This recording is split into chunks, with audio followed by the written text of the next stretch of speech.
Hello everyone, this is Tracey from Lavinia Stamps and thank you for joining me today for another demonstration. Before I start, I just wanted to have a chat about the Brushos and the amount that we need in our little pixie pots. So when I'm using the gel press, I dilute some of these Brushos before flicking the Brusho onto the gel press.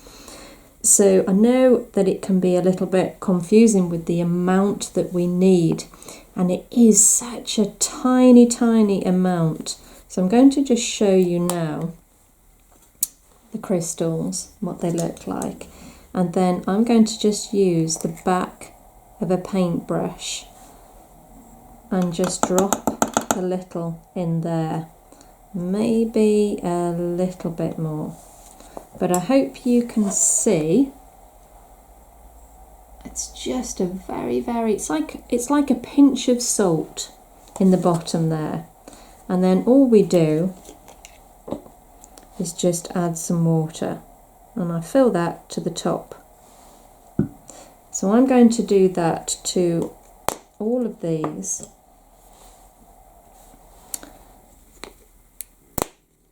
So again,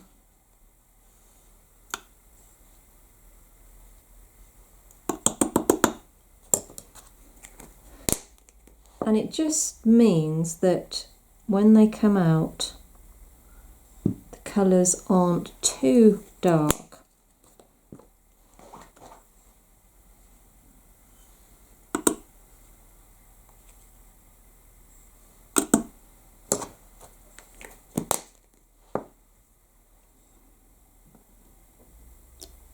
I'm just going to show you what these look like.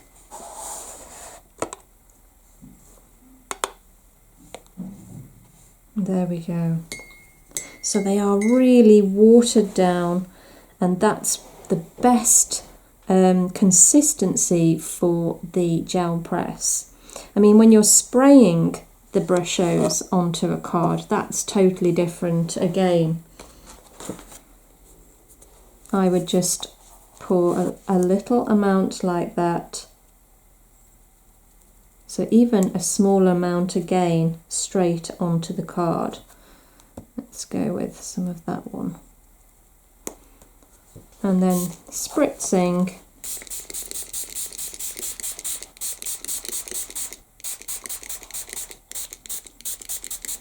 So you can see how intense that colour is from such a small amount.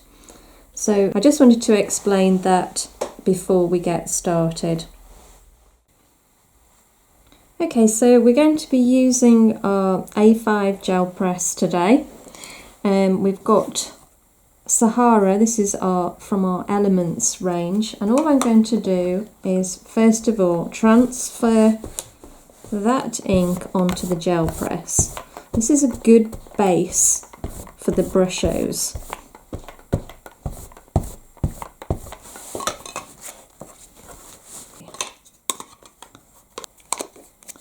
Now, using the Brushos that I mixed up earlier, I'm going to use my fan brush and just start sprinkling a little bit of colour over the top. So this is a yellow, and I'm using the moss green. Now I want to keep this really light, because the green man that we're going to be using has got a lot of detail on, so we don't want too much going on, otherwise you'll lose the definition of the stamp. I'm going to use a little bit of lime green around the edge.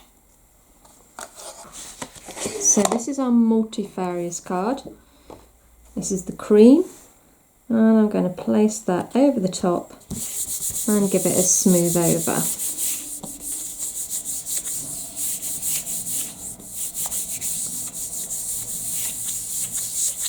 And let's see what we've got. And there we go. So it's a lovely sort of lime green, and you can see all this sort of organic effect going on as well, almost like a crackle. but we haven't got loads of different colours going on, as I say, because the stamp itself is quite detailed, so it would be too much if we had loads of different colours. And we've got our lovely green man here, so we're going to ink up in the Nocturne. So as I say, it's quite a big stamp, so just make sure that you've covered that whole area.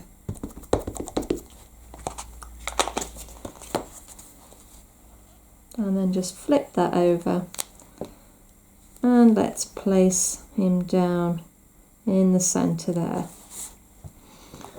Give him a good press, let the ink rest a while on the card, let it just soak in and absorb, and then you'll get that lovely detail.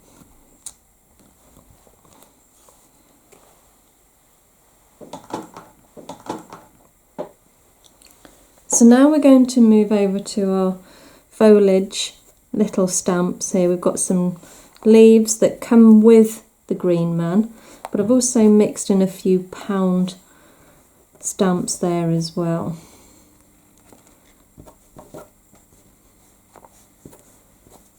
It's just a great way to build up the foliage. So we're going to pick a few colours. We've got Shady Lane. We'll start with this one.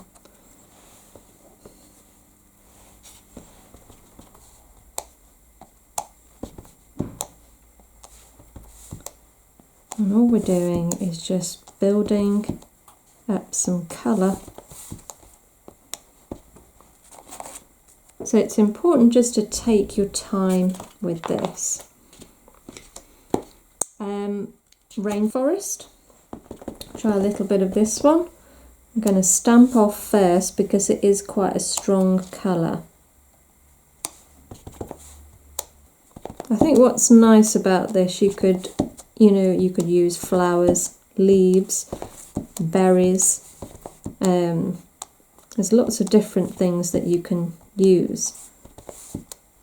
So don't restrict yourself to just leaves. Experiment, try some different things. Even stars would look quite nice. We've got our lovely little branch here, so we'll add a little bit more of that. I've got Twilight. That's quite a fine stamp, this one. So I'm going straight on to the card. I'm not stamping off first.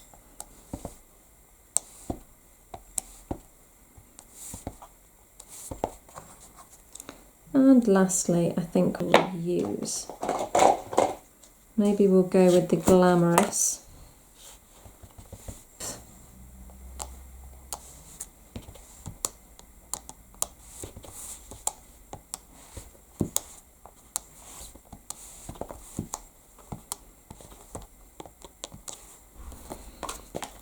And so once we've done that, I'm going to now take a fine paintbrush and going back to the Brusho, I'm just going to put in a little bit of detail.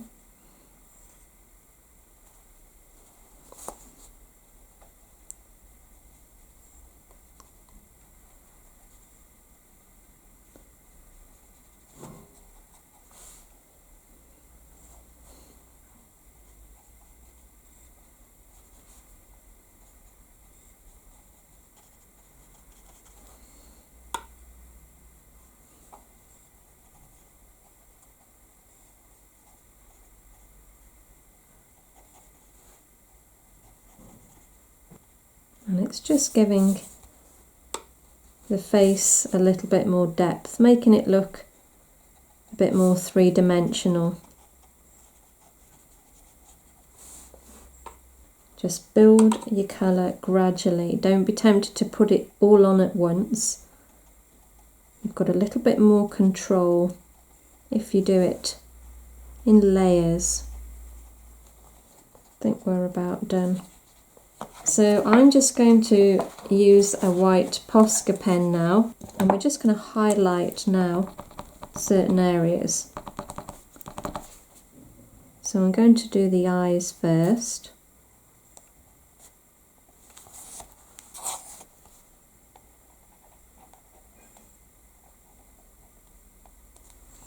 And then I'm going to just follow the lines, which are all the tree vines, and that's why it's good to have a fine nib. And you can see it's all just starting to come to life, and the white makes such a difference. And then I'm going to use some of the yellow Posca as well, and I'm just going to dot.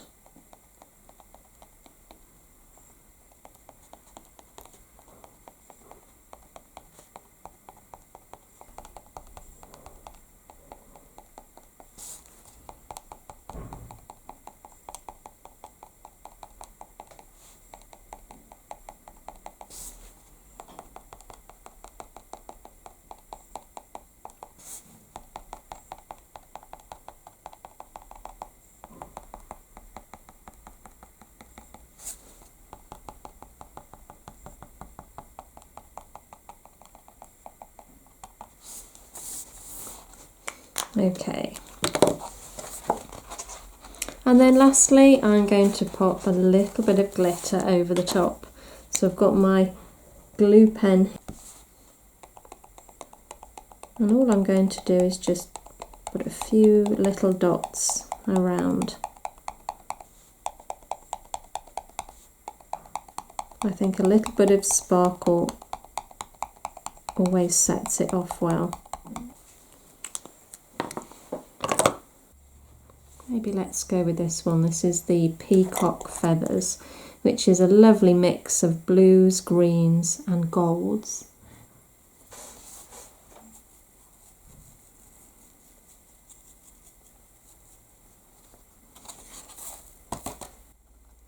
And you can see the sparkle on that now. Okay guys, so I hope you enjoyed today's demonstration, and I hope it's inspired you to have a go yourselves. You take care, and we'll see you real soon. Bye for now.